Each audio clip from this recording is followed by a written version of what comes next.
How's it going? Wait for a few people to come on. You say hi. Hi. We got 2 people on. So here, tell me how many people are on. Oh. I said, go do your thing. Is it going to say 1 now? No. Yeah, go do your thing. How's everybody doing tonight, huh? What a beautiful day. I know, right? Was it there? 43 degrees today here in Methuen. So, nice warm day to get some stuff done. And I don't know if you guys saw that video. I got the one of the Z50 engines running. So that's all up and running. The thing ran pretty good. It took a lot to get it going, but sitting for a while. So it's one of those things, Just gotta keep rolling with them, keep busting them out, keep going through them, keep getting them done. So it's gonna be cool. It's gonna be cool. I got oh jeez, we got I pulled the other motor off camera, off the other Z50 there, and it turns out that the block has a big crack right across the top of it where the bolt goes through it to hold it together. So kind of bummed about that, but it is what it is. We're just gonna go through and see about getting it fixed and see if we can make that. Awesome, thank you, Jeff. Appreciate that. It's always good to know because I'm not good at computers. I don't know if you guys know that I am not good at computers at all. So, in fact, I'm using the wife's laptop to do this. So, but yeah, we're getting there with that. So we're gonna stop working on the Z50. Well, not gonna really stop working on it. We're gonna kind of work parallel with some of the other projects to get them going because we have a lot to get done before spring. 2 4-wheelers, the what do you call it? The mini bikes, the DS80, the DS100, just a whole bunch of stuff. I got a bikes in the back that I got to finish. I got to finish making that rack. Got to finish the exhaust. It's a lot of stuff to do. Oh, I need an apprentice is what I need. But yeah, it is what it is. We'll do it. We'll get there. Just a matter of time and patience. I tell you, I do so many repairs during the day on things. It's kind of, if I was to turn them all on, how you doing, James? If I was to turn it all on, the camera on, it'd be like the Truman Show. Because honestly, that thing would just YouTube would kick me off the platform because I'm taking up too much space. Imagine that doing a 1 hour. What do you call it? I should do a special.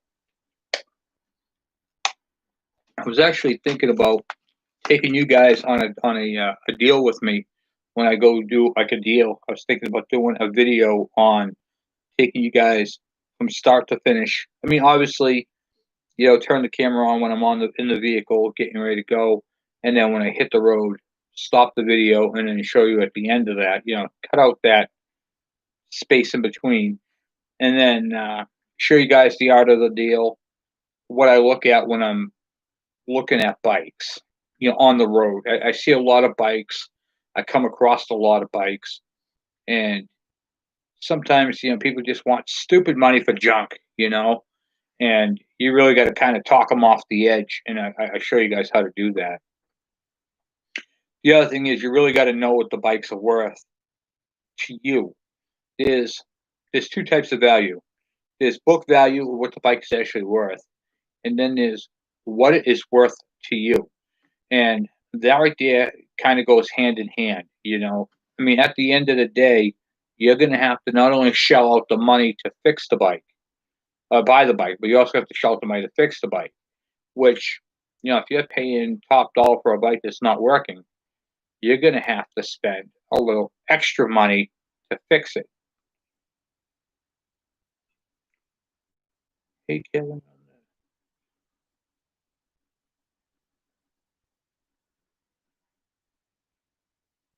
Yeah, I don't think it's over oiling. Typically, what happens, Tony, when this is Tony just asked me a great question.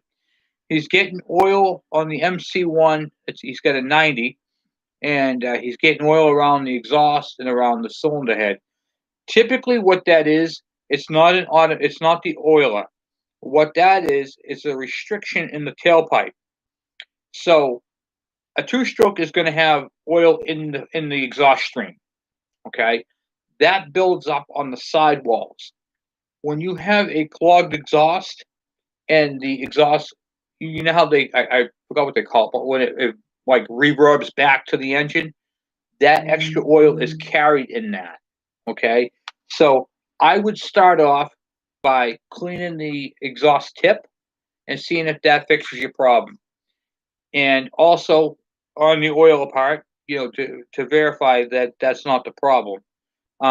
Check your timing mark on your oiler. You'll see on the little arm that moves up and down, you'll see a little line, and then there's a little like spot on the motor block, and it has the scribe line, and those should be when you have your hand off the throttle. Those two lines should be lined up. So check those two things first: your exhaust tip and your whatchamacallit there, your oil marking, and also it wouldn't hurt to throw a torque on the head bolts. I actually up the torque. The book calls for 16 foot-pounds. I go up to 20 on the head bolts, and then retighten your exhaust. That's a good place to start. So definitely do that. That typically takes care of that problem. My yellow bike did that. Actually, my yellow bike over oiled. When that over oiled my sister to your bike, which is you have the MC90. I have the KM100, my yellow bike there. And what happened was overnight, the oil level dropped, and that oil went into the crankcase, into the whole thing. When I kicked the motor over, it literally pumped that oil up into the exhaust. It was a mess. It was coming out the tailpipe. It was leaking all over the back of my bike. But it was also leaking around the head and all that. So check your torque. So yeah, but I want to teach you guys the art of the deal and what you're looking at when you're, back on what I was saying earlier. You want to teach you guys the art of the deal because there's a lot to look at on a two-stroke bike, and you could really get had on a two-stroke bike way more so than you can on a four-stroke. Four-strokes are a lot more forgiving. You kind of know what you're getting when you kick it over. A two-stroke can give you fake compression. You got to check the compression. It's okay when you're looking at a bike to take a compression gauge with you and a wrench to take the spark plug out. If they say, no, you're not doing that, that's a red flag, and ask them, say, when you're talking to them, say, is it okay if I pull the spark plug out and do a compression test? And, okay. And also if you have what they call a bore scope, what that is, it's an electronic device. It's got a screen on it. And in fact, you can even get an adapter that goes on your cell phone, and you plug that into the bottom. And it's got a little camera on it, and you can stick that down the spark plug hole and see if there's any scoring. Those are all things that you should be checking on when you're buying these bikes.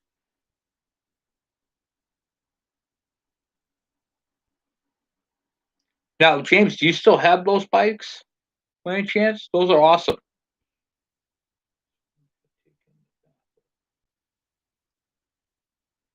Okay, so yeah, so exactly. Like you said, yeah. So if they have the exhaust baffles on, you got to find out what's going on. Um,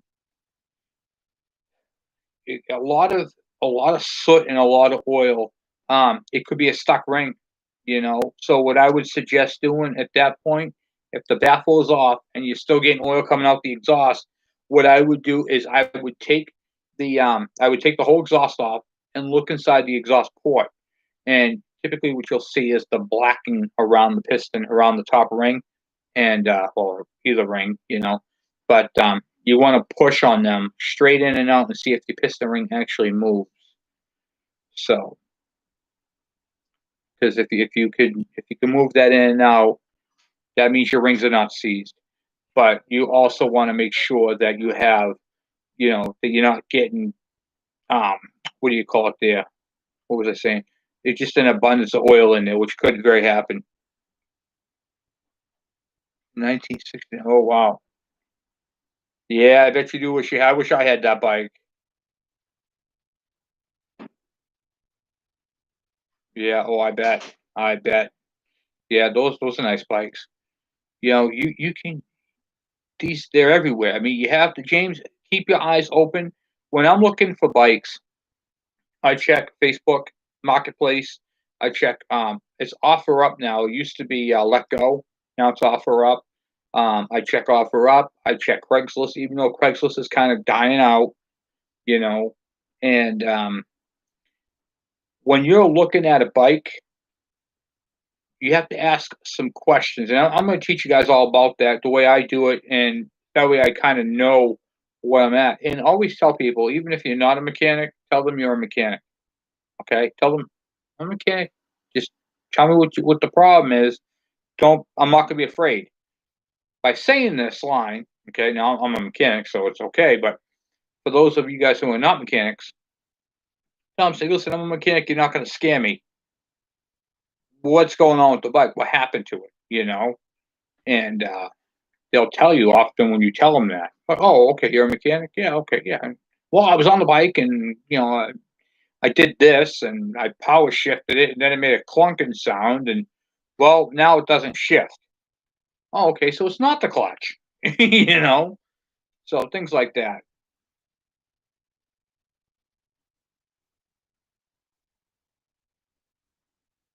Wow, an F7. Wow, that's cool. Now, James, is that up and running? 'Cause that's pretty cool. Thank you for the thumbs up, by the way. I appreciate that.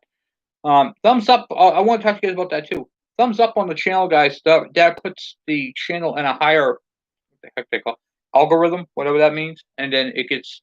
That's a way of supporting the channel. Believe it or not, it's a great way to do that.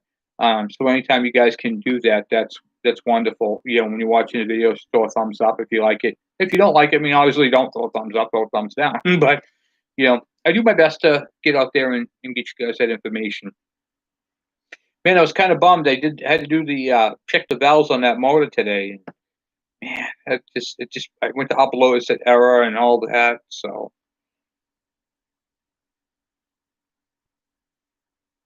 oh, I got you. You got the KE. Who's you want? Okay, I got you. Yeah, they're great bikes. I love the two-stroke bikes, guys. I love them.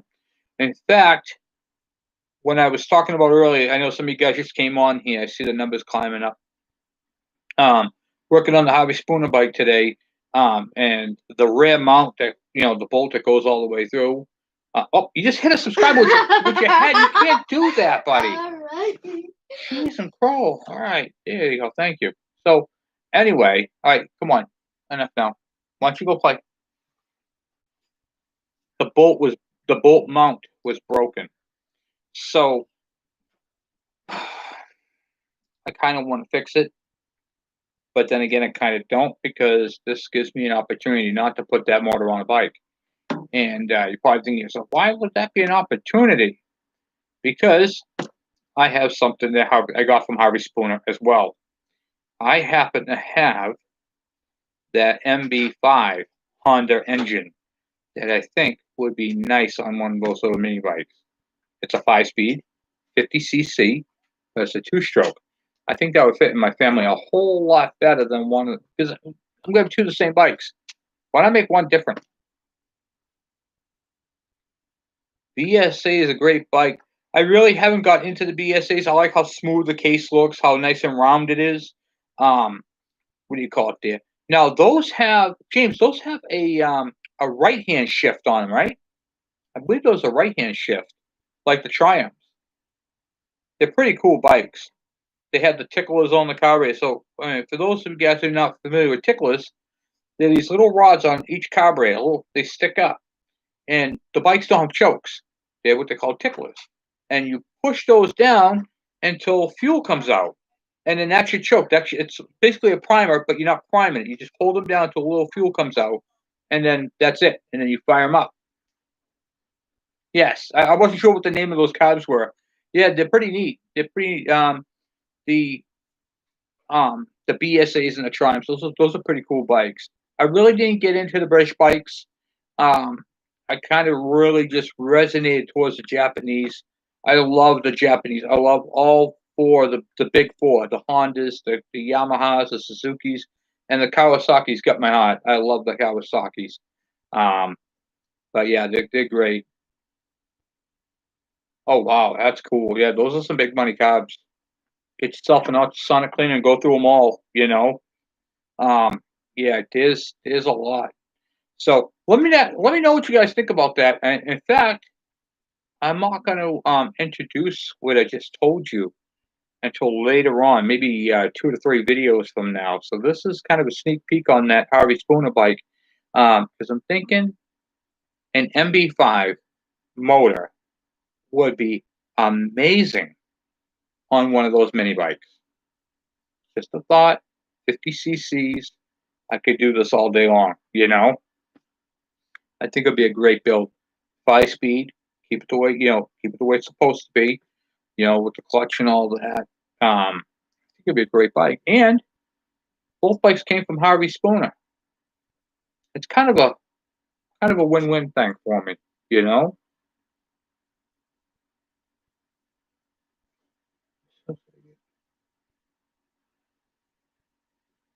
There you go. Yeah, definitely. Get one of those ultrasonic cleaners. Um, you can get a small one at Harbor Freight for like $80, or you could buy a big one like I got. The one I got holds a little over a gallon, pretty deep, and I could put a 4 barrel. Come on, Andrew, enough now, no more. I could put a 4 barrel carburetor in that. Yeah, 30 liter. Yep, and they're great.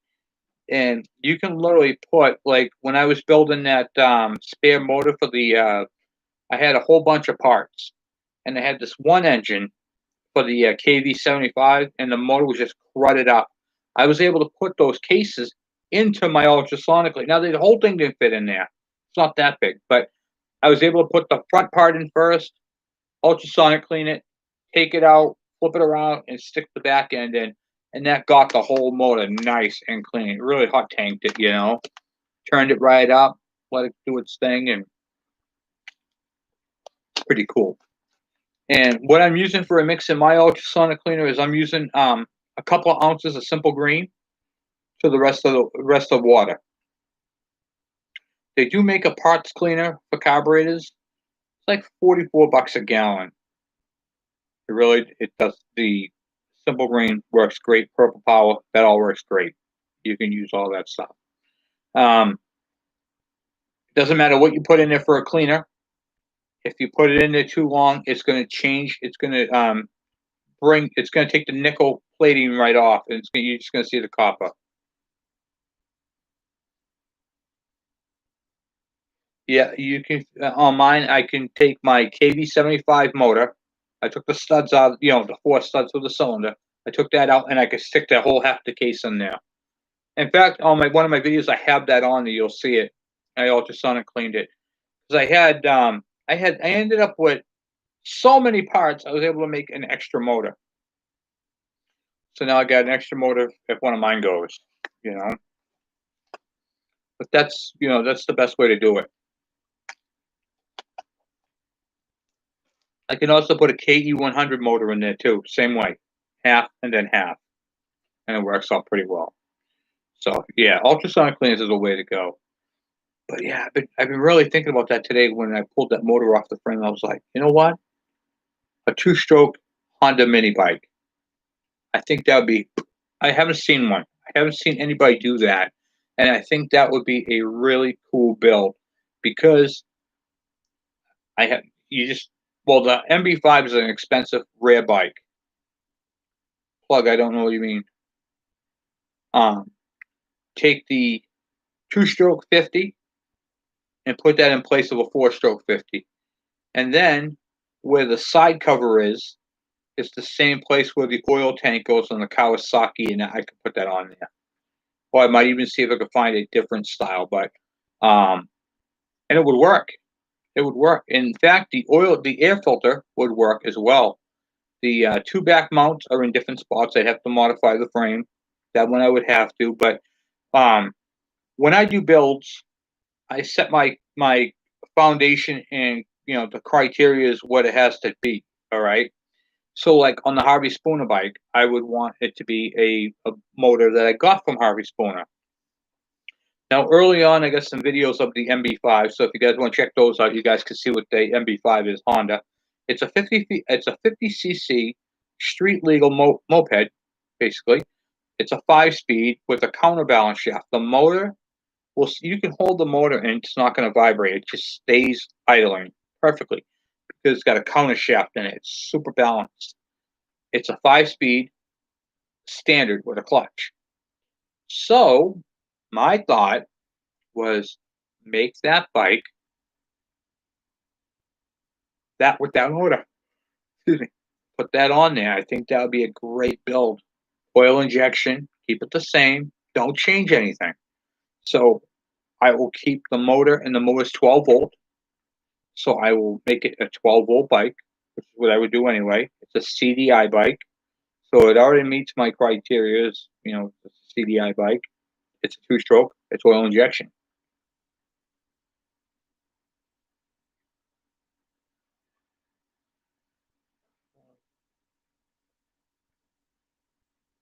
Yeah, the KE is a street legal bike. I mean, you can ride those on the street.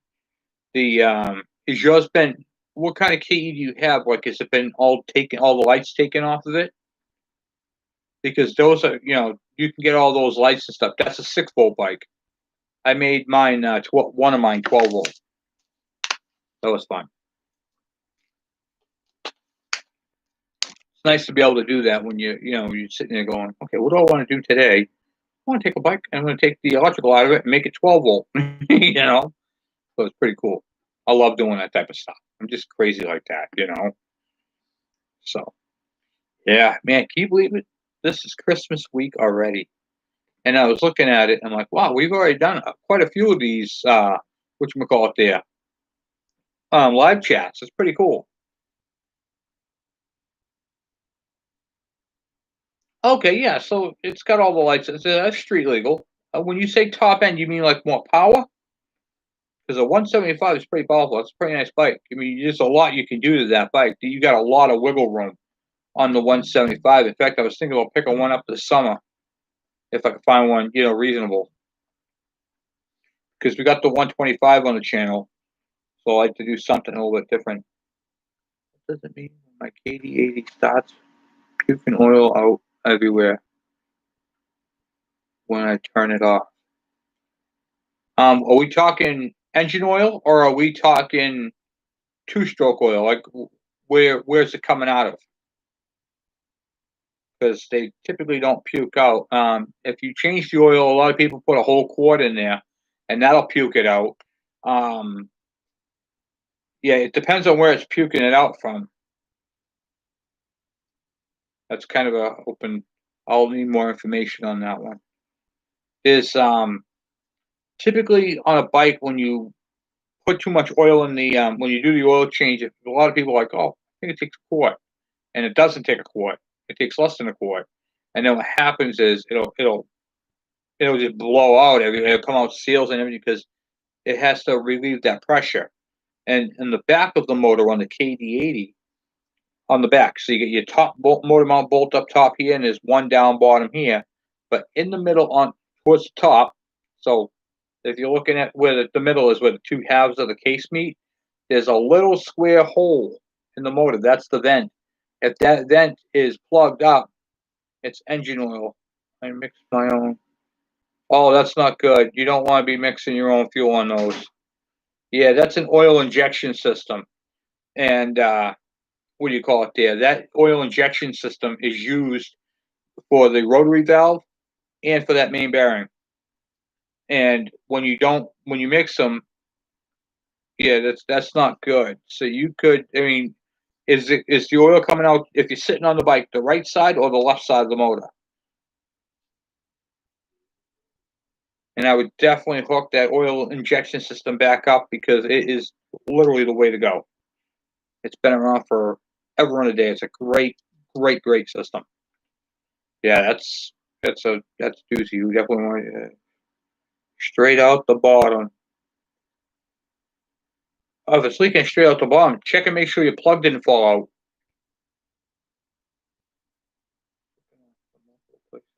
Yeah, it sounds like you got something either broken or loose underneath there, and it's traveling down and then coming out. What you're gonna want to do is you're gonna want to wipe that whole thing down. Take some brake cleaner, spray the whole area out, clean it all up nicely, what I do is put the bike on the kickstand, and then take a piece of cardboard. I prefer pizza boxes because I love pizza. And you put the pizza box underneath of it, and then you can see exactly where it's leaking. Could be a bad seal, but there's really nothing, no seals underneath there. The only seal that's underneath there is the what do you call it there, the oil plug seal.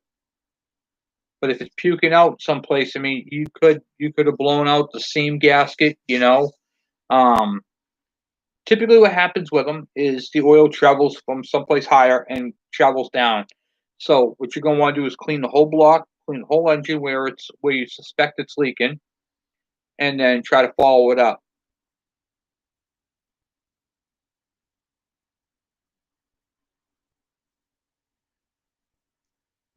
Yeah, you gotta. Yeah, you're gonna have to pull apart the covers and take a look and see.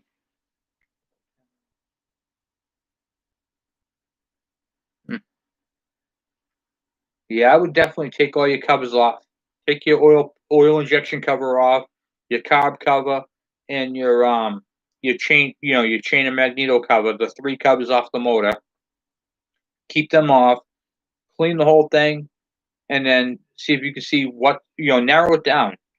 Is it coming from the right side, the left side, the bottom, the top, the back, the front? So you're going to need to get in there and take a look. But you got to, first step, wash it all down with brake clean, dry it off. Check all your fluids, make sure your oils are all up to full. Then at that point, run it, get it to do what it's doing, and see where it's leaking from. And then you'll have a general idea. Because that's how you find those leaks. But if you don't clean it, you're not going to find it. You'll be ripping your hair out. Okay, shit.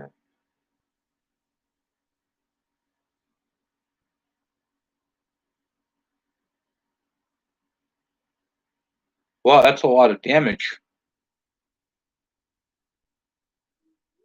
All right, so first thing I would do, Shane, is I would take a look at your cylinder and see if it's cast iron or if it's aluminum. Okay, um, the early G4s, like you would find just after the G4 TR or the KV75 had a smaller wrist pin.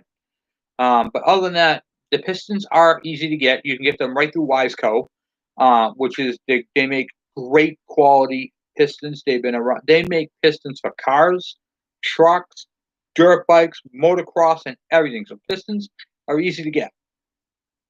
The cylinder, if it's cast iron, so it's a 97. Okay, so if it's a 97, it's aluminum. Here's the thing with that.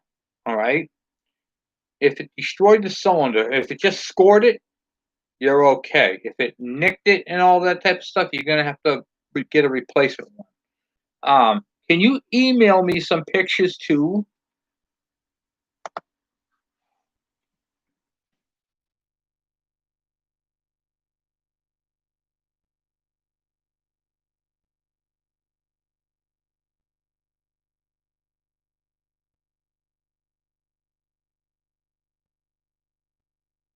Okay, here we go. Okay, there we go. Yeah, email me some pictures so I can take a look and I can evaluate that for you. Because a lot of times, what a lot of people don't understand, the deep, yeah, that's fine. Deep grooves are okay, but if it's nicked, like if it's got chunks missing out, that's a problem. So here's the thing with Nicosile. Okay, it's a coating. If you have a cylinder and you're not looking to bore it out, you're looking like like Shane. Piston hit the thing, it scored it all up. Oh my God, what do I do? All right, now I'm gonna have to. The first thing you think, okay, I'm gonna have to rebore this thing. I'm gonna send it out to be recoated, and then I have to get an oversized piston. Not true. Nope, not true at all. So what happens if you got scoring on an aluminum cylinder? The Nicosile coating will fill that in. It's a really strong coating, and it will bring that cylinder right back to new. And you can use an OEM factory bore piston without boring it out.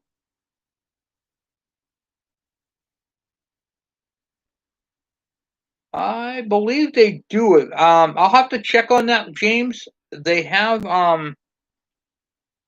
It's actually from another bike. They do make one. I think it's for another bike.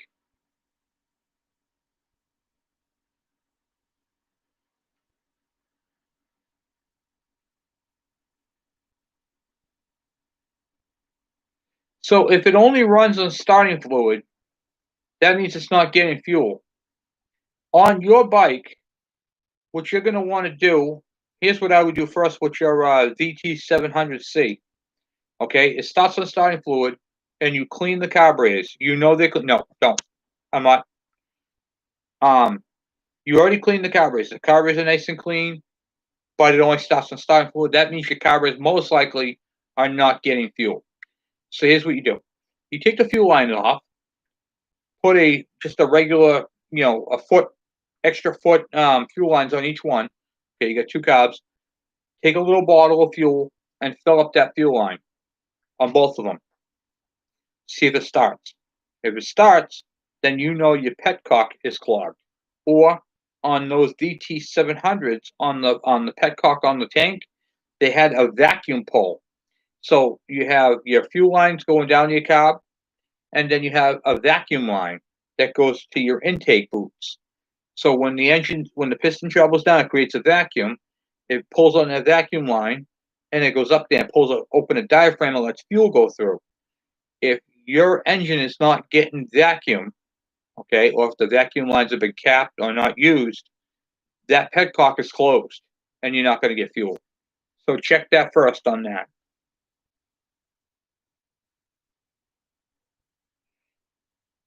Yeah, I think it's on another bike. I think it's a Suzuki bike. Believe it or not. You'll find a lot of parts on these bikes, which is crazy. I don't know why they do it, but Suzuki has some parts that are available that are not available for Kawasaki, and vice versa. So, typically, what you can do is you'll look at the bike and you'll see the engine. Okay, I know this is going to sound terrible, but it's true. So you look at the engine, you look at the side covers. Okay, like if you look at Alvin's bike, there's a Suzuki just like it, just like the KE125, but it's a different bike. It's like um uh, a TS or a TC or something like that.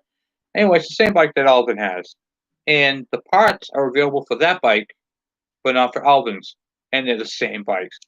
You're welcome. Yeah, check that. That's a great starting point. Um, and I always say get the manual. I have the manual on that bike, and I tell you, whenever you get a bike, get a manual, because that manual has got some amazing stuff in it that you can't even, like specifications and stuff like that, what it should be doing, and how the vacuum lines are all routed. So whenever I go to yard sales, so we have yard sales around and flea markets and stuff like that. Whenever I see a motorcycle manual, even if I don't have the bike, they'll have it up there like 15, $20. I go, whoa, take $5 for that manual. Oh yeah. There you go. Get that manual. I don't need it right now, but I might need it later on. you know? So definitely get the manuals for the bikes. Doesn't matter what you're riding, get the manual. And when you sell the bike, you'll have the manual and you can put that manual with it. And that's another thing. When you do the art of the deal that I was talking about earlier, you can literally say to the person, "Do you have the manual or any of the paperwork for this by any chance?" "Oh, I did have the manual. What did I do with it?" "Oh, I think it's in the garage. Hold on 1 second. Let me go check." "Oh, I got the manual." you know?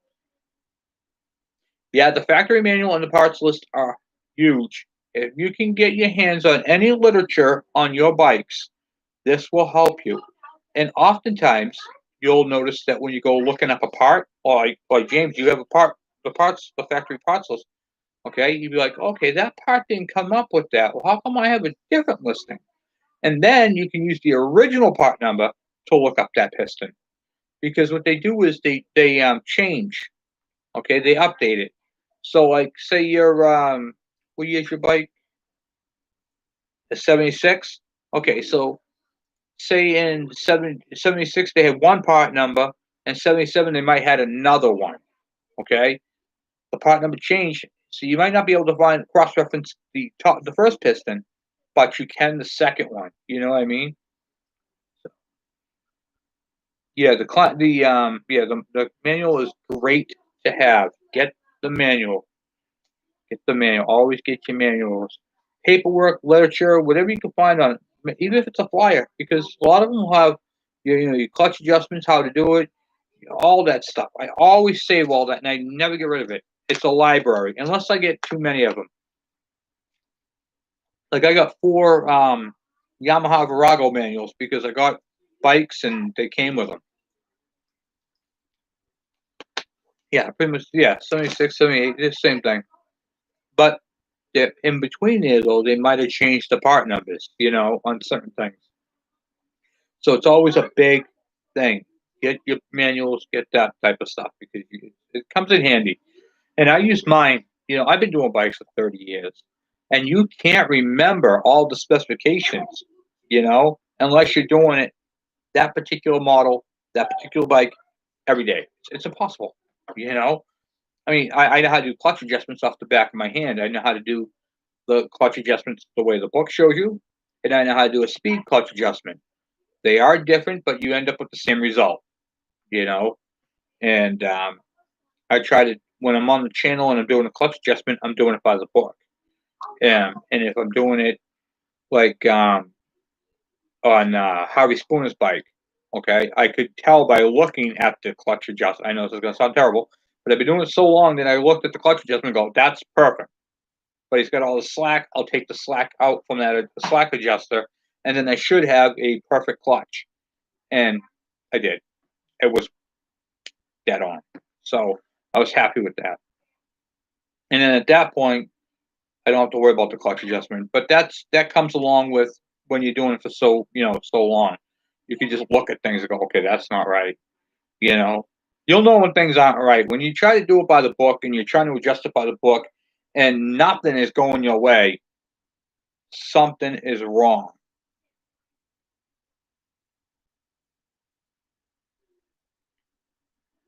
That's a good score. $60 for a clutch basket is excellent. Yeah, they are not cheap, but the clutch baskets don't really go. And you can we're talking about clutch baskets, and what happens is I showed this on one of my clutch videos. The clutch discs, they slam into the basket, and it makes grooves. You can actually take a file and bring them back to smooth. And the reason why you want them smooth is so that the clutches can move in and out freely. If there's grooves, they stick, and then it makes a clunk, clunk, clunk. So definitely want to make sure that those are smooth. But if you have one that has the grooves in it, you could just take a regular file and smoothen them out so that they clutches slide in and out. Because riding with a bad clutch basket is terrible, and that can also give you that false neutral, which we're going to be talking about. My green bike has that because when I got my bike used to be white, my KE100. One of the things that happened with that bike was the clutch was way out of adjustment, and it ended up causing premature wear on the clutch basket.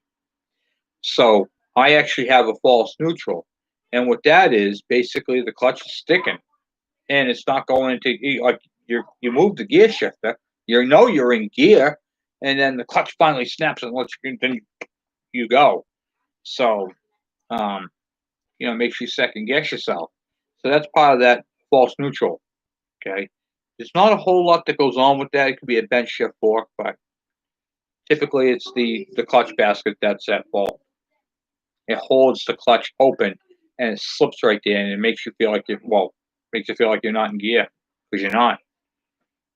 Transmission shifts and yep. So there's that. So let's see. We're coming up on Christmas. Christmas in a couple days on Friday, and then on Saturday, I'm planning on doing a video splitting that case on Dave's bike, which I've been trying to get done. I just had to clean up the bench, and then I saw my motor. And I'm like, oh, okay, I'm going to work on that. So we did that instead, and we're going to get get his things separated, and going to go through a crank. I wanted to I wanted to go through a whole crank, and I wanted to show you guys how to check them and all that type of stuff. Now, there are some specialty tools that are required for checking a crank, but there is an old school way of checking cranks too, without all the the V block and all that. So I'm going to be showing you guys how to check cranks without that type of stuff, and it's real simple to do. I mean, it's not bad at all. Cranks are one of those things where they're oh, what's the word I'm looking for? They're not done a lot, so when you get them, they're kind of intimidating. You know what I mean?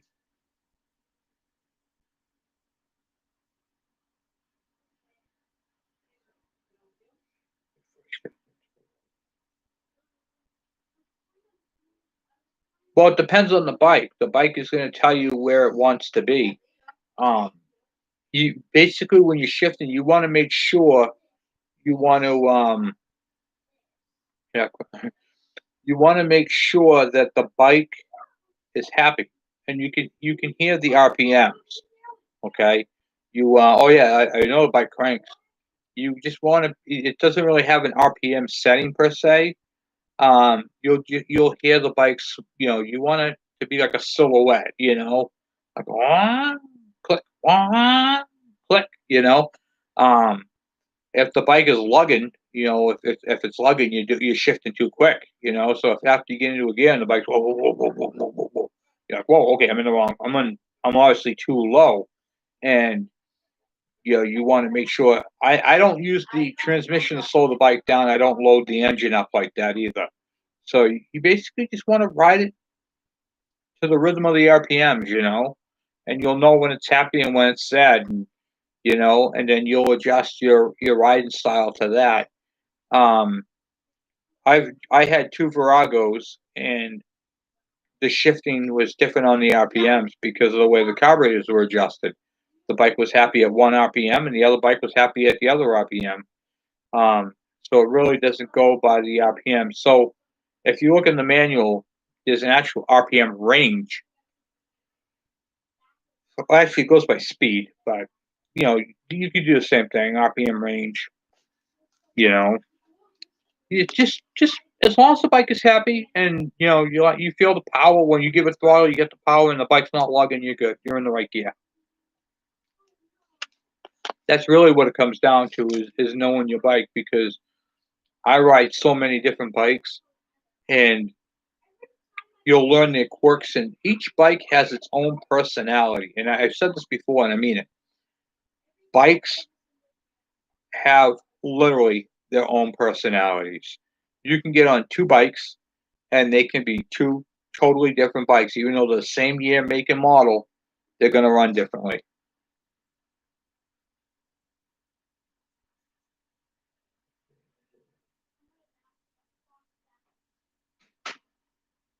Yeah, you really don't need the tach. The tachometer is basically for over revving, as far as I'd be concerned. I mean, if you're not going to, drag race with it, then it really doesn't matter. But if you shift to the sound and you in the feel of the bike, you're gonna be good. I do that all the time. That's how I ride. I might just go with the RPMs. The bike will let you know when it's happy, and it will let you know when it's sad, and it will let you know when it's angry. So that's cool. It's one of those things. Well, like I said, they have their own personalities. Yeah, I mean, you'll feel it too. You'll feel it. You'll feel it lugging. And the last thing you want to do is put the bike in low gear when you're going down a hill.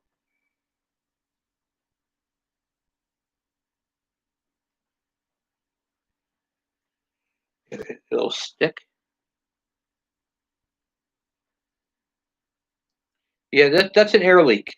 That's what happens with that. So when your bike sticks, so what that means is when you take your hand off the throttle and the RPMs are still up, that is a lean condition, air leak. So typically, what that is a crack in the intake boot, or a bad O-ring. So on the intake boots, if you take the intake boot off, there's either a gasket or an O-ring. There's two styles of them, and typically what happens is the ring gets flat, and the intake boot is directly up against the cylinder head. So you get rubber on, what do you call it there, on aluminum. So you're basically cooking the gasket and you're cooking the O-ring. So the best way to find that out is let the bike idle and spray carburetor cleaner or brake cleaner around it and see if the RPMs come up. If the RPMs come up or down, you have a leak. If it stays the same, you're fine. Hey, Michael, how you doing? Question: what would be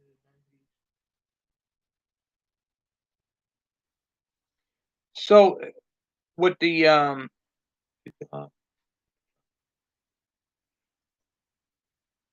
so a KE 90s KE, what's it worth?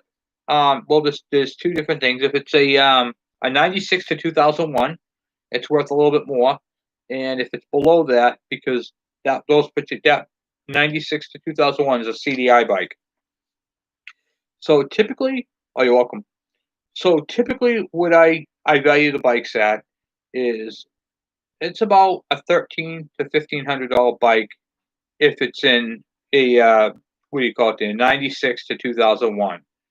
Anything below that is between, depends on condition. Obviously, Michael, you want to make sure it's got all the lights. You got the title. That's a big thing.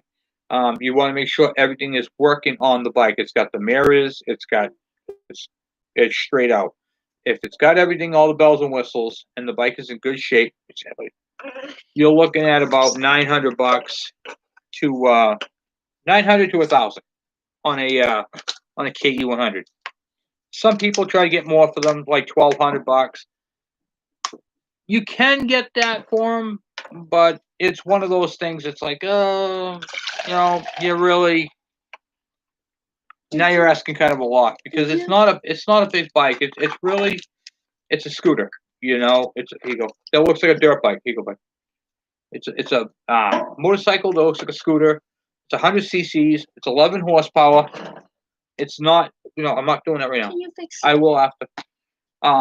It's not a performance bike. It's not like a KDX or a KX 100. It's just a 100. So if you're gonna sell it, always ask more money than I'm telling you what the bike is worth. So say the bike is worth $1,200, and if you're selling it, I'd say ask $1,400 and let them talk you down to your 1,200. That way you get what it's worth. Hey, is that price negotiable? Get a little wiggle room.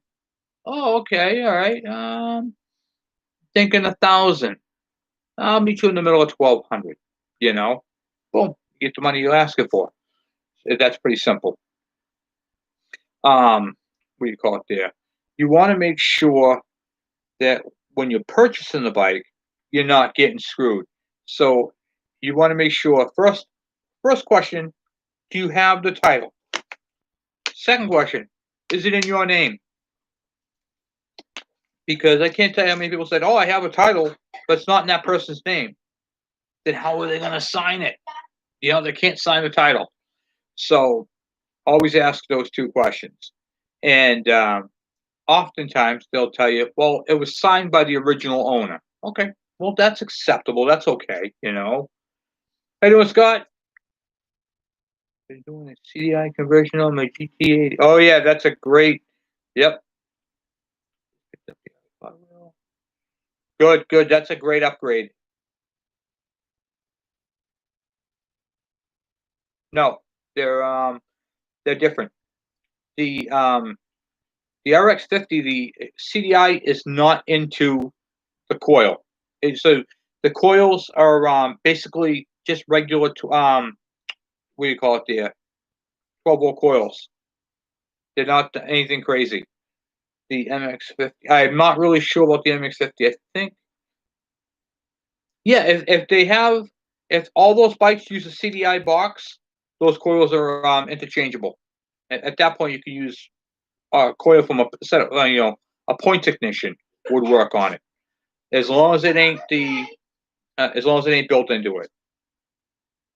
You're welcome, Michael.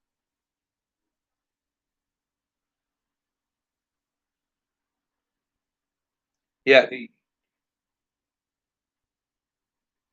Wait, what's that? But bought it. Well, if you bought it for $200, that's a steal. You know, it wasn't running, but thanks to you. So, oh, good. Yeah. So if you got a bike, you automatically at $200, you already tripled your money. You know, so if it's got all the lights on it, I if it's a $1,200 bike. If you got the title and you get all the paperwork and everything else, then if you're good there, if the bike is worth 1,200, I'd post it for 14 and let them talk you down to your 12. That way, you get what you're asking, and they're thinking they're getting a great deal. They're getting a deal of century. Hey, man, I talked this guy down $200. I stole it. Yeah, you did, buddy. You know, that's the art of the deal. Let them feel like they got the upper hand. Go a couple $100. They talk you down 200. You still got what you want. And that works on anything, that four wheels and everything else. But check the bikes out, guys. Check them out before you buy them. Don't just, I want that bike. Here's the money. You know, no. Check them out. Grab the tires. Shake the wheels. You know, if it's a four wheeler, check. Check the. Does it need wheel bearings? How's the steering? Is there a lot of play in the steering? Am I going to have to do tie rod ends, links, and all that other stuff? Is the rear end cocked to one side? I can't tell you how many times I looked at a four wheeler and the axle's off. You know, and you're like, oh my god, now you gotta do swing arm bushings. Very common on a four wheeler, but it's one of the most overlooked things. And then, Kevin, do you know why my chain keeps falling off? Yes, I do, because the angle of your rear end is cocked to one side, and then when it spins, the chain is not straight. It's like this, and then it just pop right off. So, things you got to check out. I was way overthinking a hard starting, and it was like, here we go. Videos. Yep. Start off with the basics. Spend less money, get more productivity. And it really comes back to when something goes wrong and you're not sure what it is, your mind goes all over the place. Did I burn up the engine? I heard about lean conditions. What's going on? It could the exhaust be clogged? Could it be ignition? Could it be points? You know, and your mind plays tricks on you. You really just go crazy thinking about things.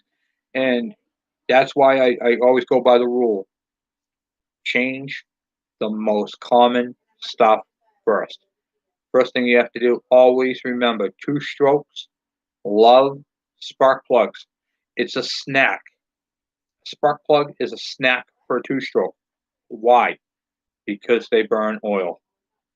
Oil is the worst thing for a spark plug, period. But it's required.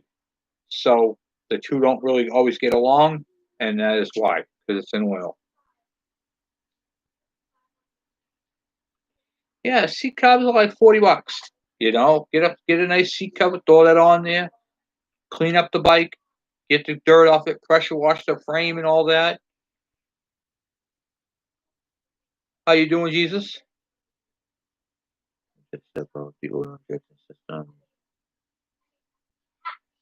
Yeah, you don't mix the. You want to make sure if your bike is oil injection, you're using the oil injection. Don't mess with premixing. It burns up those engines and they don't like it. The rotary valve will wear thin and then you'll start to lose power. And yeah, don't delete it. It's been around since the bikes, well, since rotary valves came out. The oil injection system is used worldwide on thousands of bikes. Thousands. It's even used in snow machines and boats, believe it or not.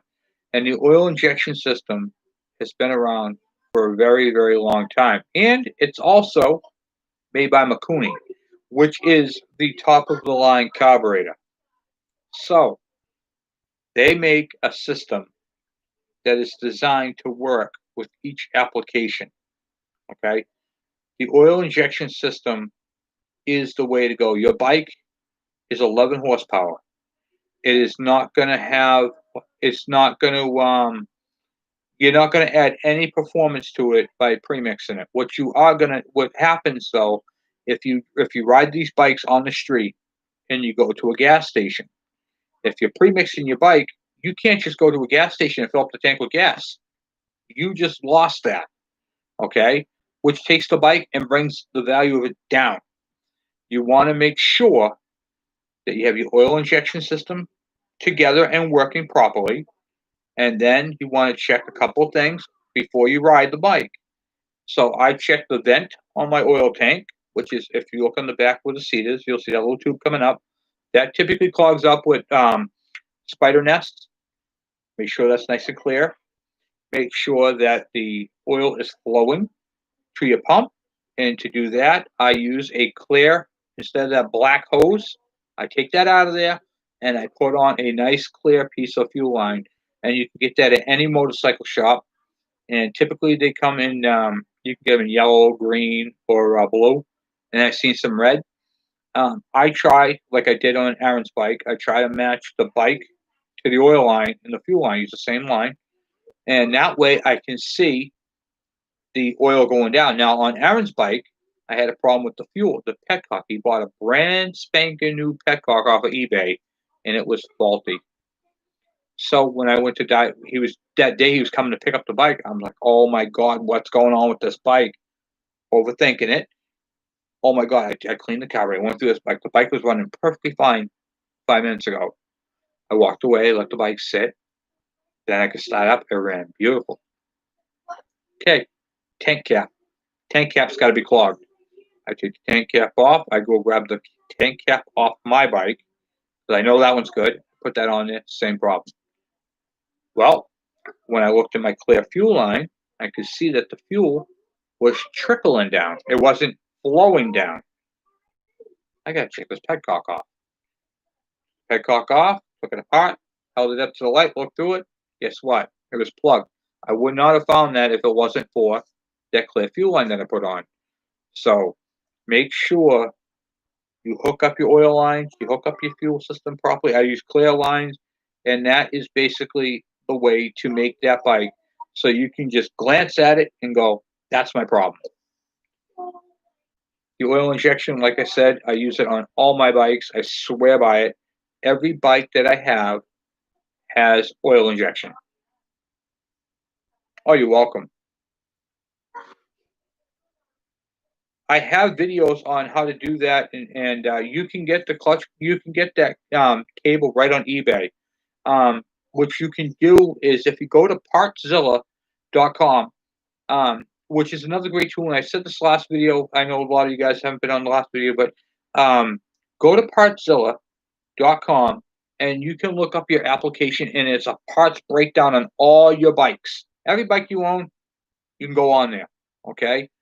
So you're gonna type in your year, make, and model, your GT4R, and then what you're gonna do is you look through all the diagrams, find like the carburation, and you'll see the cable, and you'll go up to the oil pump, take that part number, go on eBay, and then you can order one. They make cables from all over the place. In fact, I got a cable recently from my what do you call it there? Oh, what's the name of that bike? The DS100. So, yeah, they are. You can get those no problem, and they're about $30-40, and it's a two-pack cable. So it's got the one cable goes into a little junction block and has a longer cable that goes up to your oiler, and then the shorter one goes up to your carburetor. So yeah, definitely hook up your oil system, prime it, watch my videos on the oiling system, and you'll be able to set that whole bike right up.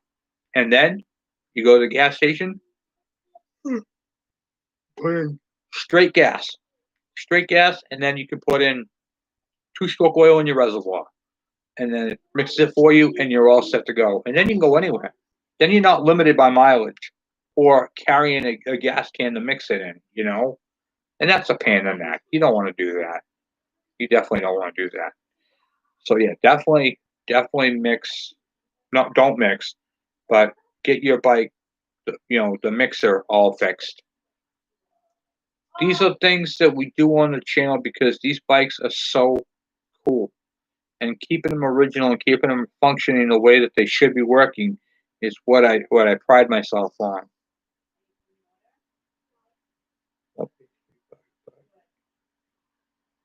That's okay.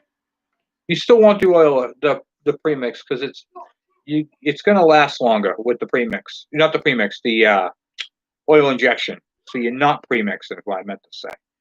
Because once again, even if it's straight off road, it's easy to put gas in it and not do the oil. And on the right side of the motor is where your rotary valve is. That rotary valve has to float on a cushion of oil. If you're premixing it, the oil literally just goes right through it and then doesn't. It barely lubricates it, and that's what wears out your rotary valve and that main bearing. That main bearing is pressurized with your oiler.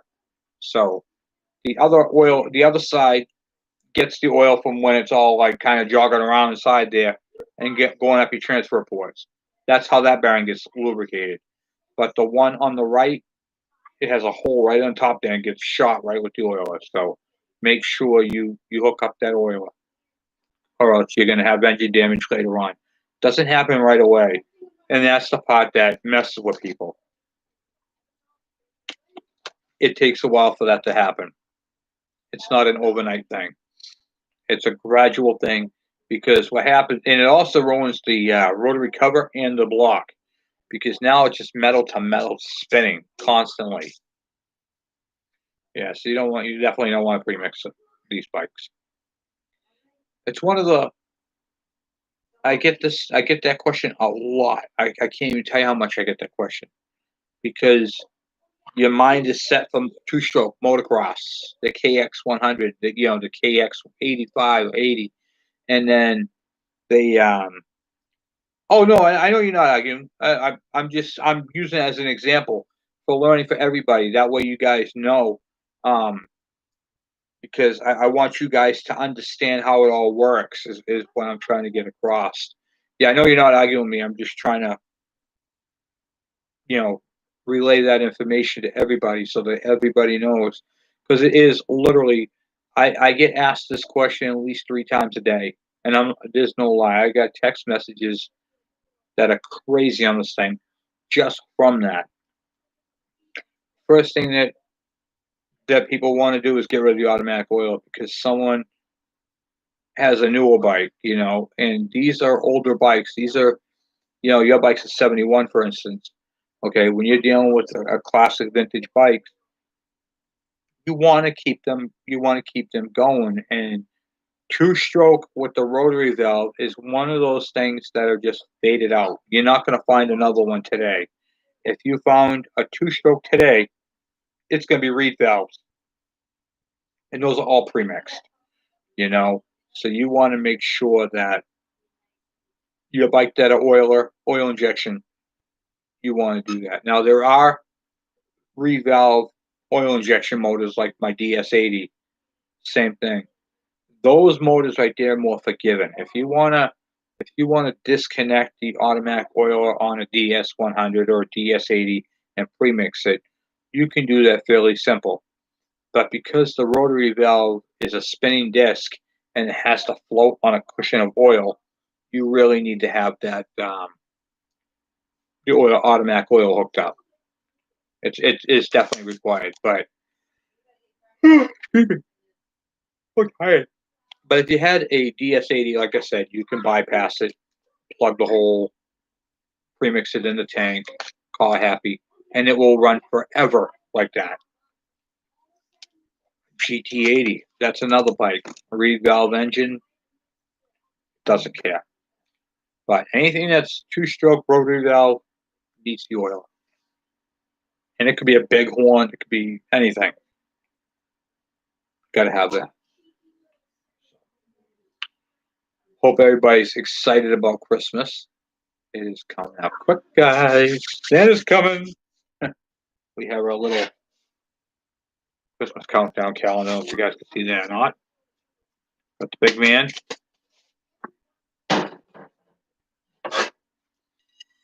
Got the plate for the cookies. It's awesome.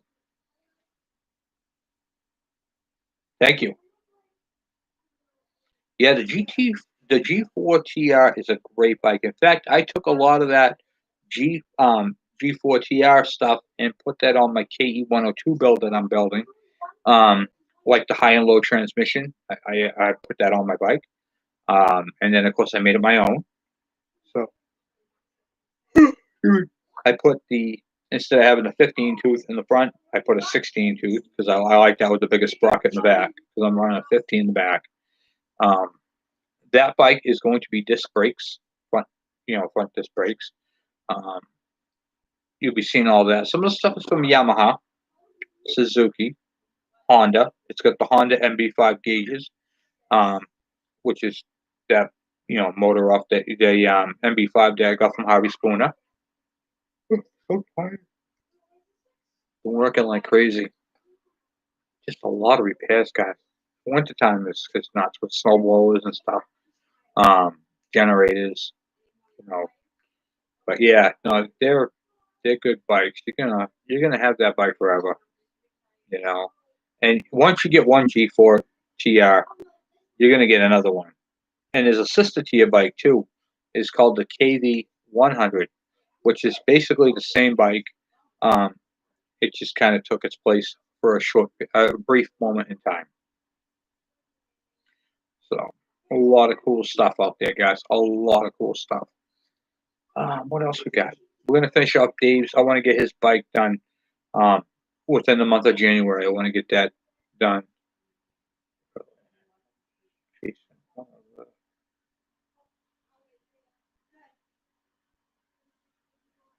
Yeah, you can. Suzuki uses a lot of them.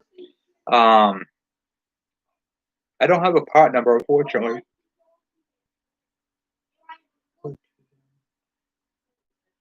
Yeah, they are. Yeah, they You put that biggest sprocket on the back, that thing just climbs. I mean, the takeoff is impressive, even for an 11 horsepower bike.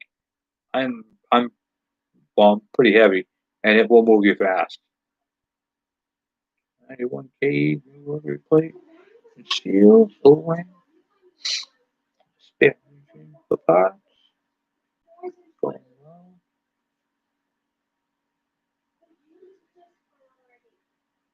Thank you, I appreciate that. Yeah, that's a great 91 KE. Yep, 91. Those look good. That's my bike's the 92, but I put the 94 green plastic sling tank on it. I just like the green color. I wanted a green. I've always wanted one, but I got my 92 that I have, the one that I ride daily. That bike right there came from a gentleman down in Newton, New Hampshire, and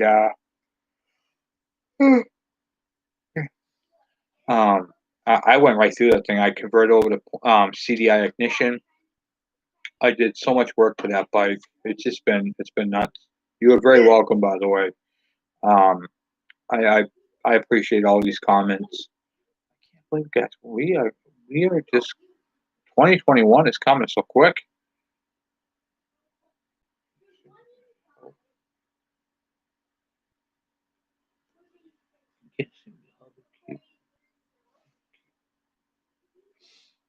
Yeah, you know what though?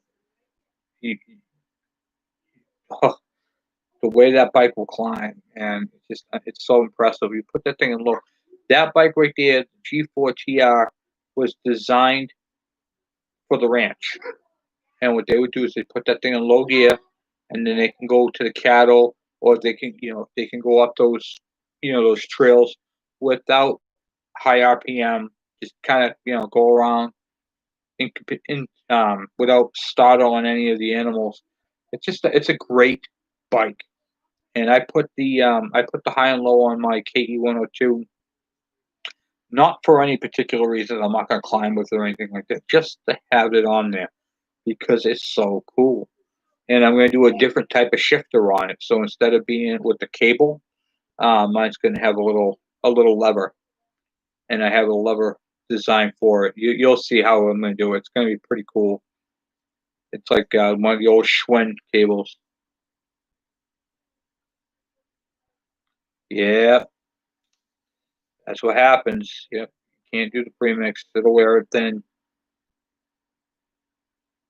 Yep. Yeah. The only time you use premix on a rotary valve engine is to prime up the whatchamacallit there, the oil pump. So what I do is I run, like, if I use my drill and that tool that I made, if you guys saw the video, I make a special priming tool and I could prime the oil pump without the engine running. But what you would do is you'd put a 24 mix in the tank and then run the bike, and then until the oil came over, then it really stopped to smoke.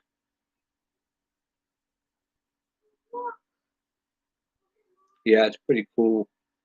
Yeah, yeah, I'm gonna be doing like I said, it's from a Schwinn bike. It's a pretty long shifter too. It's from an older '70s bike, and you can still get them, which is nice. And it's all aluminum, like all metal. It's nice.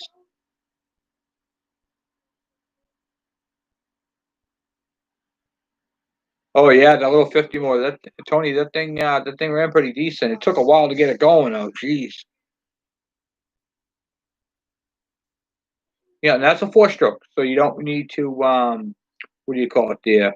You can start those without an exhaust. I mean, you can start two-stroke too, but you don't want to let them run too long. And same thing,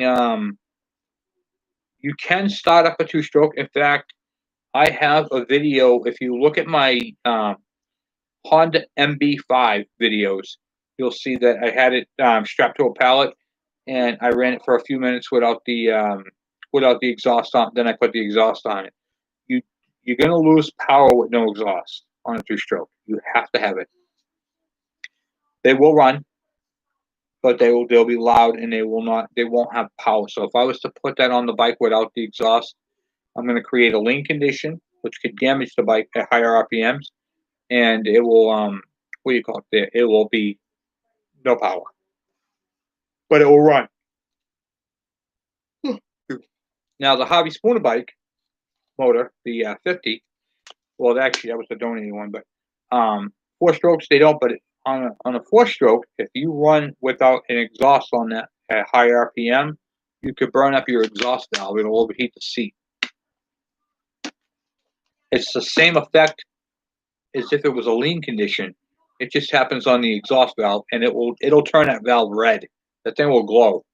But on a little 50 motor, just sitting there idling like that, it got hurt it.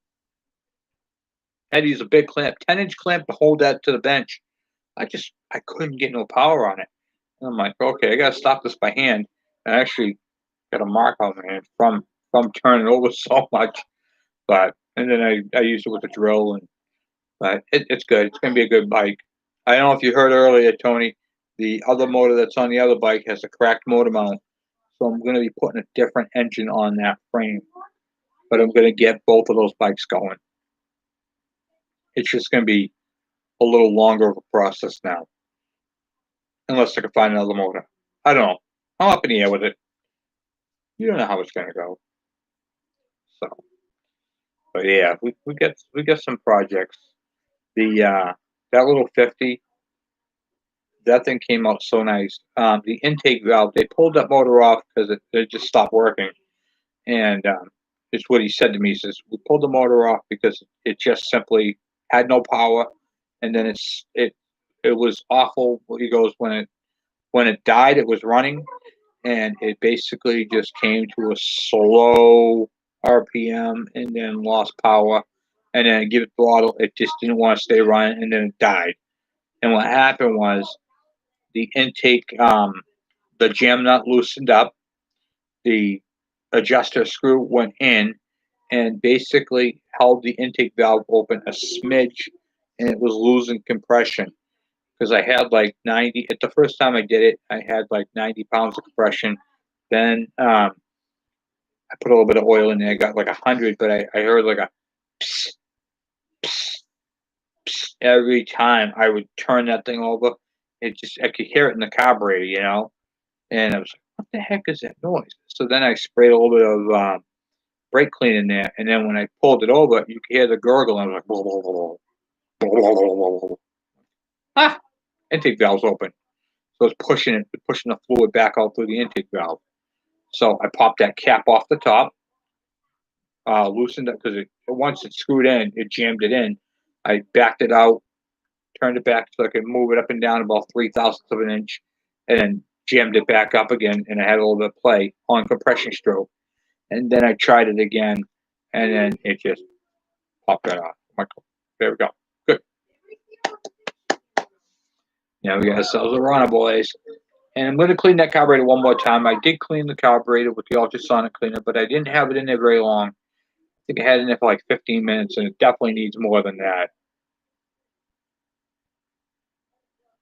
Oh, yeah, no, Tony, that's what I'm here for those awesome questions. Yeah, I mean, that's a great question, because this goes back to what I said before in one of my other videos. What works on a 4-stroke doesn't always work on a 2-stroke, and what works on a 2-stroke doesn't work on a 4-stroke. It's kind of an opposite thing. A 2-stroke, like you said, it's a totally different animal to a 4. And like the Z50 engine would have ran a lot better had it had an air filter on it. That air filter, so what happens is right now all the air is rushing through that carburetor, okay? And it's basically the carburetor is trying to keep up with the airflow by dumping fuel into it, but it can't, because the jet's only so big, and they're really tiny in a 50.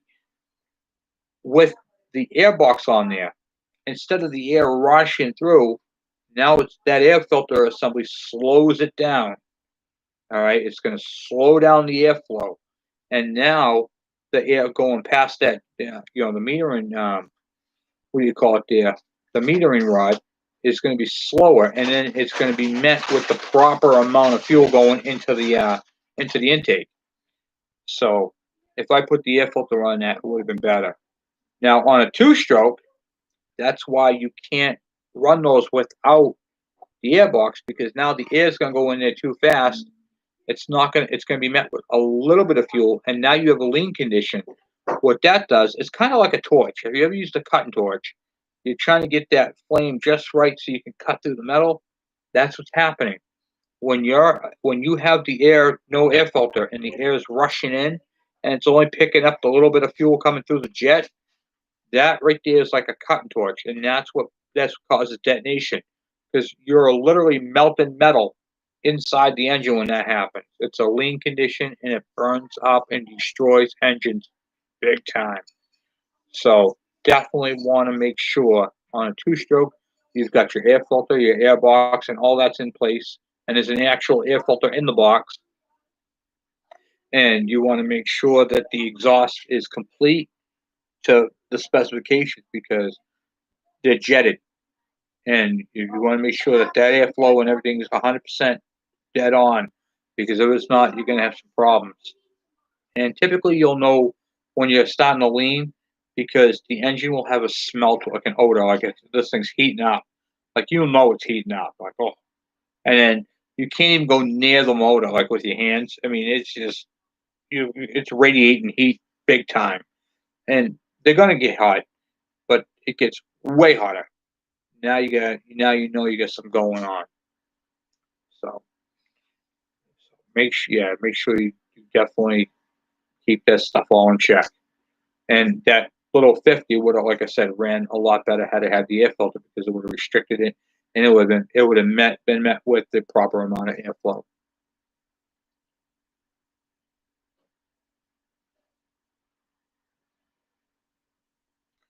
Yes, that could cause a lean condition, because now the exhaust is going straight. It's going too fast out.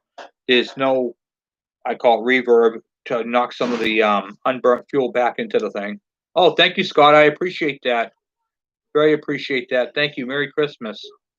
That's awesome. I really, really appreciate that.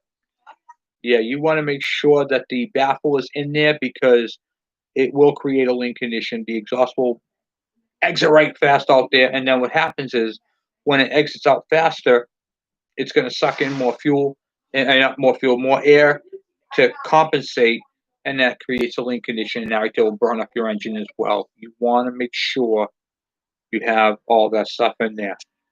And on a 2-stroke, it's the opposite of a 4-stroke. So a 4-stroke, you kind of want a bigger baffle, bigger output, because that's how they make their power, by getting rid of the exhaust. A 2-stroke, loves its exhaust. It wants to hold it back. It wants to restrict it. So when you restrict it, you get more power because there is a point on a two-stroke where the intake and the exhaust valve are opened at the exact same time. On a four-stroke, you have valves and they close off at the proper time.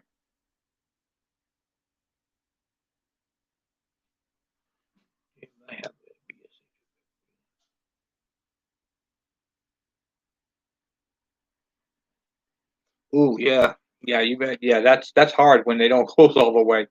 Yeah, that's the same thing. It'll keep that open and you'll lose compression. Thank you. I appreciate that, Tony. Yeah, it definitely sounded good. Sounded healthy. Very healthy motor. Yes, I have seen a shared keyway. Um, what happens with a shared keyway is at some point that engine backfired. Okay, so whether it be the points were in set incorrectly or something came to an abrupt stop. So one of the functions of a flywheel, the flywheel is a heavy mass that keeps the crankshaft rotating through its non-power stroke. But on a two-stroke, every stroke's a power stroke. But we're going to use a four-stroke for better explanation of this. That flywheel keeps the crank spinning.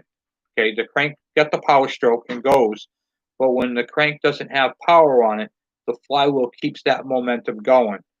When the engine backfires, okay, the crank actually when it backfires, it actually causes the crank to kick back in the opposite direction. The problem is that the flywheel has the weight mass and it's spinning in one direction only. So at one point when it backfires, they're trying to go in opposite directions, and that's what causes it to shear off. So check your timing, check your spark plug, and that can cause that to happen. But that is designed to do that, by the way. By default, that is designed. The keyways it's a shear pin. It basically is. It's called a Woodruff key, but you don't want to put a steel one in. You want to put the same one that's in there. So if your bike had a steel one, that's okay. But if it had an aluminum one, like on a lawnmower, okay, it's more on a lawnmower would be an aluminum. I think if I has a steel one, but on the lawnmowers they're aluminum, and that's because if you hit a rock or a stump, that is designed to shear off. And when you go to kick it, it'll backfire and it'll give you all kinds of problems. Could you adjust the cab?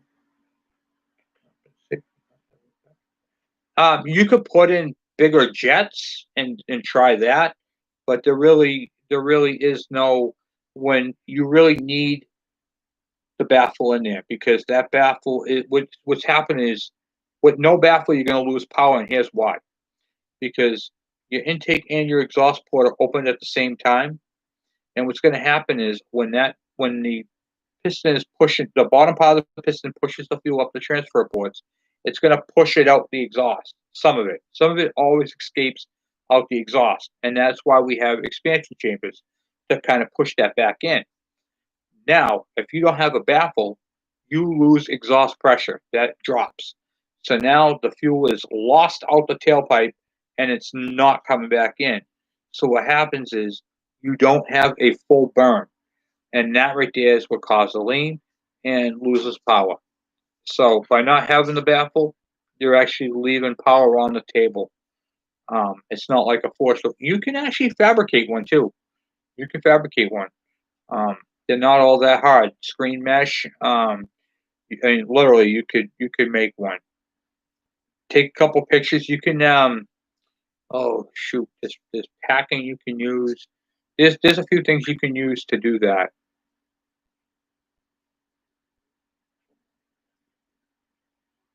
What's that?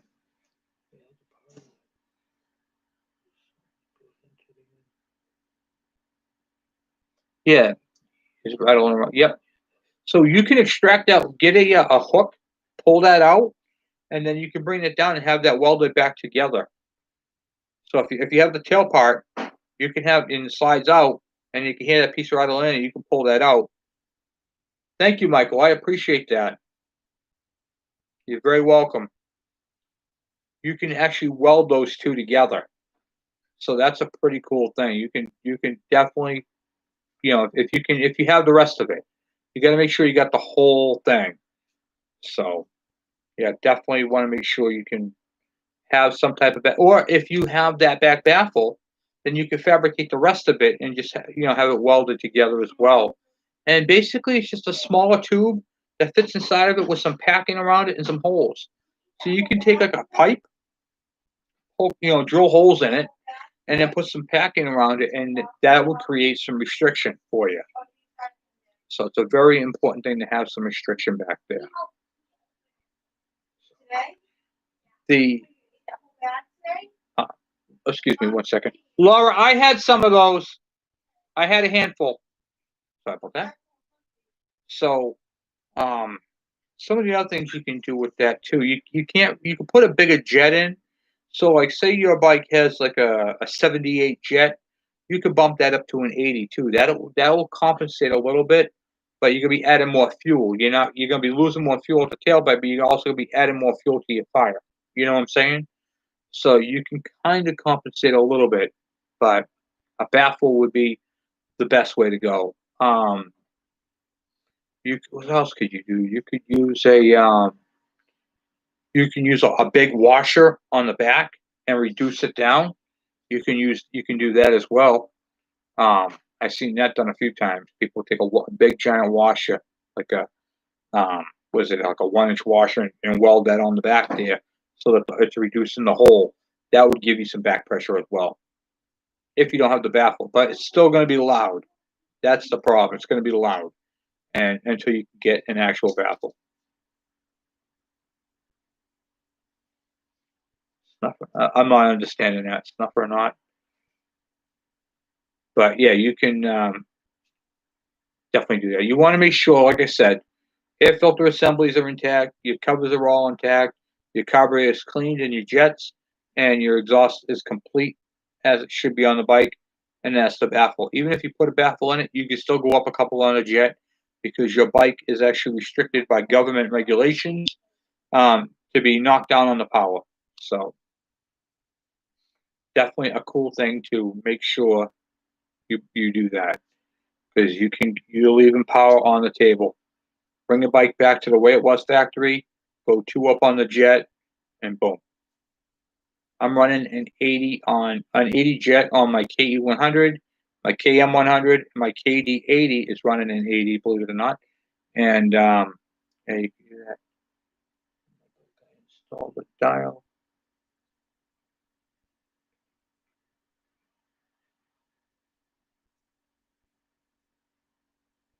I'm not familiar with the dial and jet. Dial of jets. Is that like an adjustable jet? That would be cool. I'll have to take a look at that after. That's pretty neat. Dial of jets. Wow.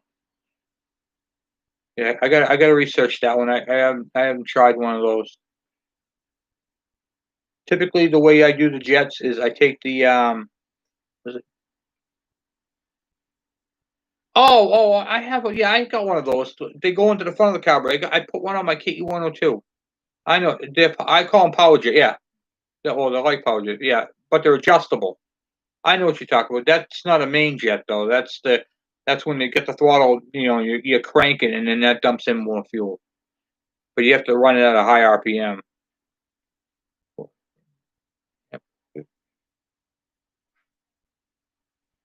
Yeah, 50 over, half over is not gonna. Yeah, they do work right out. Yeah, the 50 over piston, you're not gonna have to really rejet for that. That's only a half size over, so you're good. You won't even notice the size. Like, you won't notice power when you bore out a 2-stroke, unless you really bore it out. But if you're going like bringing it up to a 50 from a 49 and a half, you're not gonna notice that. You will, however, notice it if you went from like a 49 and you went up like 80,000, you might notice that one. Yeah, the power jets are pretty nice. You can use those on pretty much anything. And what a power jet is, guys, is when you hit full throttle, there's a jet that you put in the front there, and it takes fuel from the carburetor bowl and runs it up in there and sprays extra fuel in. So it's typically like having a third jet.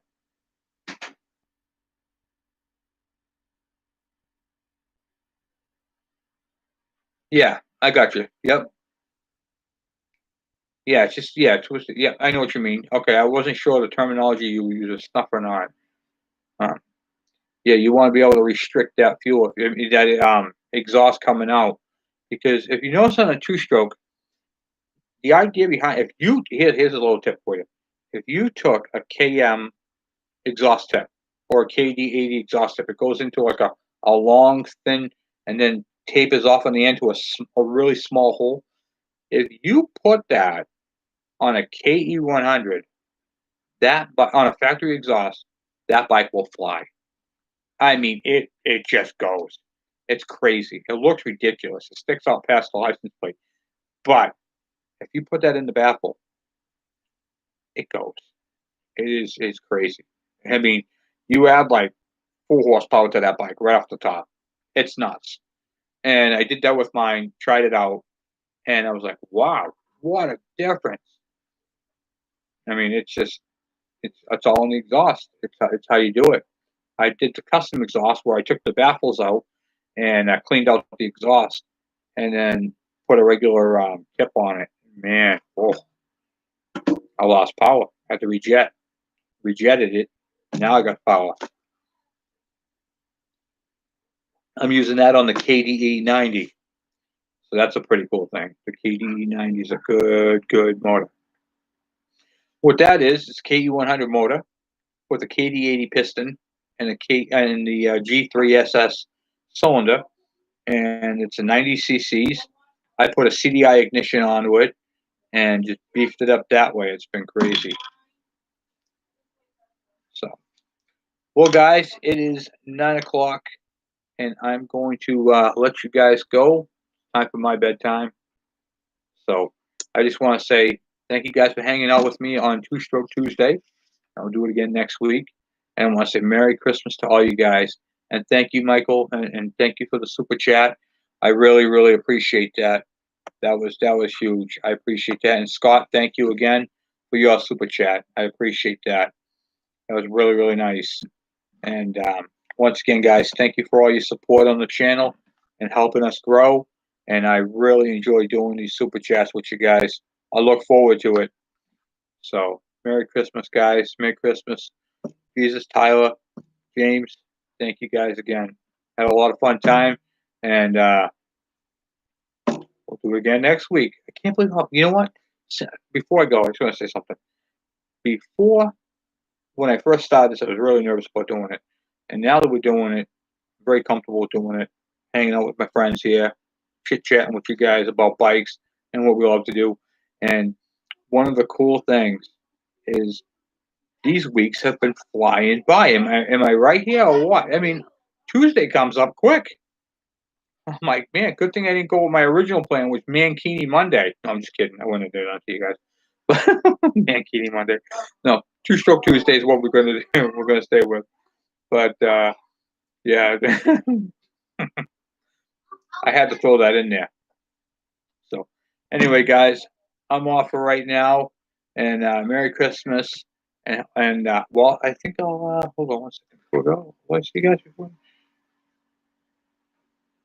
I think we got one more. I think we got one more Two Stroke Tuesday before the end of the year. If not, I'll see you guys next year. I'm not really good with the whole calendar thing. You know, when you get up in your 40s, days just go go go go go go go. You know. Well, anyway, guys, thank you for watching. Thank you for hanging out with me, and I will talk to you guys later. Merry Christmas. I'm out.